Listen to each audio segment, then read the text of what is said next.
For hundreds of years, maniacs have roamed the streets of various cities around the world. A wide variety awaits you: amorous accomplices, serial poisoners, random hitchhikers, creepy strangers, cruel cannibals.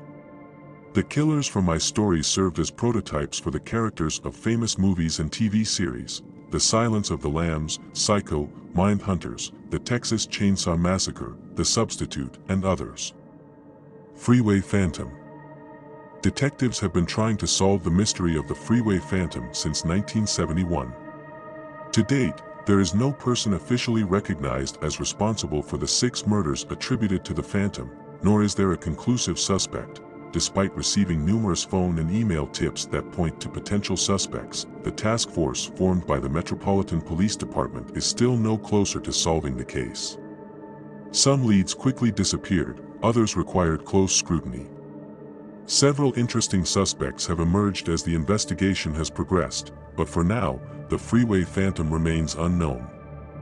The first victim believed to have been killed by the Freeway Phantom was 13-year-old Carol Spinks. She was sent to the grocery store and abducted on her way home. 6 days later, Carol's body was found on an embankment near the I-295 freeway. Darlenia Johnson was abducted on July 8, 1971, while walking to a recreation center where she had taken a summer job. Her body was found 11 days later 5 feet from where Spinks was found. On July 27, 1971, Brenda Crockett's mother sent her to the store. However, the child never returned home. 3 hours after Brenda left, she called home, but her 7-year-old sister answered. Brenda was crying. She said, "A white man picked me up and I'm going home in a cab." The girl also expressed the assumption that she was in Virginia. The call ended abruptly. She said goodbye and disconnected. A little while later, another call sounded. This time the boyfriend of Brenda's mother answered. The girl repeated what she had previously said to her sister, and the man asked her to pass the phone to the man. He heard the sound of heavy footsteps in the background. Brenda quickly said, "See you later," and disconnected. Hours later, a hitchhiker discovered the child's body on Route 50. Brenda had been raped and then strangled with a scarf. Nenemoshia Yates was kidnapped on October 1, 1971, on her way home from a convenience store in Northeast Washington. Raped and strangled, she was found within hours near Pennsylvania Avenue. On November 15, 1971, 18-year-old Brenda Woodward boarded a bus on her way home.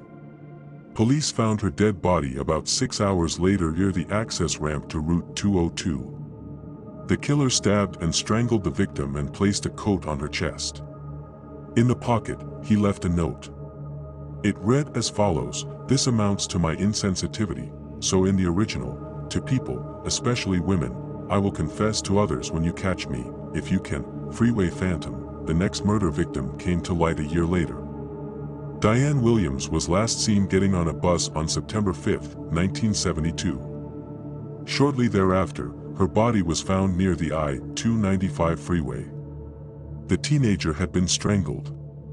Despite numerous tips given to the Metropolitan Police Department, no specific suspect was ever identified or apprehended.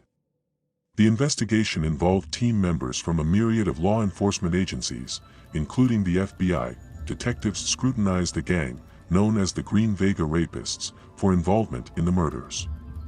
Every member was questioned, including those who were in jail at the time. One of them claimed to have information about the killer, but agreed to reveal it only on condition that his identity be kept secret. The police promised to do so, and he revealed the date and place of the murder, as well as details considered to be characteristic features that were not known to the general public. The police inquired whether this criminal was involved in the murder in question, but he was acquitted on the ground of alibi. At the time, an election was being held in Maryland. During a press conference, one candidate reported information he received from a prisoner about the Freeway Phantom. Because the statement jeopardized the secrecy of his identity, the prisoner refused to provide investigators with any further information. Eventually, he began to deny saying anything to the police at all. During the investigation of all of these murders, Keeping case files among other files maintained by the detectives in charge was a common practice in the Metropolitan Police Department. A large amount of data and notes on the Freeway Phantom ended up being lost. Since many of the original investigators have retired or died, it is very difficult to recover the missing information. The Freeway Phantom case is still unsolved. Date of birth, unknown, aliases/nicknames, Freeway Phantom, peculiarities, rape, pedophilia, kidnapping, number of victims, 6, time of murders, April 25, 1971 to September 5, 1972, date of arrest, not caught, means of murder, strangulation, known victims, Carol Spinks, 13, Darlinia Johnson, 16, Brenda Crockett, 10, Nanomosha Yates, 12, Brenda Woodward, 18, Diane Williams, 17, crime scenes, Washington, D.C., USA, status, unknown, not caught. Serial killers can be super smart or brain damaged, they can be great judges of character or totally maladapted, perfectly capable and seemingly normal or unable to hold down a single job, but, in essence, regardless of their backgrounds, killing methods or style, they are evil,